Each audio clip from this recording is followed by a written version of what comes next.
আমরা কি জানি বাংলাদেশের সবথেকে বড় পার্কিং বিল্ডিং কোনটি? আমরা অনেকেই জানি, অনেকেই জানি না। যারা জানি না তাদেরকে আজকে সে সম্পর্কে বিস্তারিত জানাচ্ছি। রাজধানী উন্নয়ন কর্তৃপক্ষ রাজুকের তত্ত্বাবধানে হাতিরঝিল ব্যবস্থাপনা ভবন নামে ভবনটিও পরিচিত। সুদক্ষ প্রকৌশলী ও মোহাম্মদ তোফাজ্জল হোসাইনের ডিজাইনে ভবনটি নির্মিত হয়েছে। ভবনটির সম্মুখভাগে জ্যামিতিক নকশা করা হয়েছে, যা এর সৌন্দর্যকে আরও অনেক বেশি বাড়িয়ে তুলছে।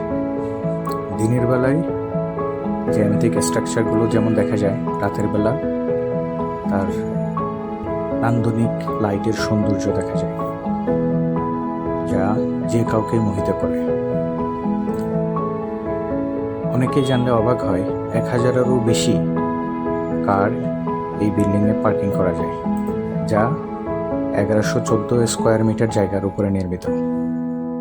বর্তমানে আধুনিক পার্কিং সুবিধার পাশাপাশি একটি কনভেনশন হল এবং অফিস স্পেস এটির সাথে সংযুক্ত করা হয়েছে।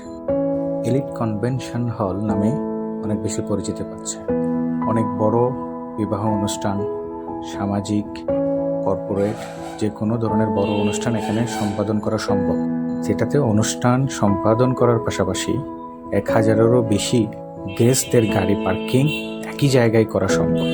ঢাকা শহরে ঘনবসতিপূর্ণ এলাকায় এর থেকে বড় পার্কিং স্পেস কনভেনশন হলের সুবিধা অন্য কোথাও নাই।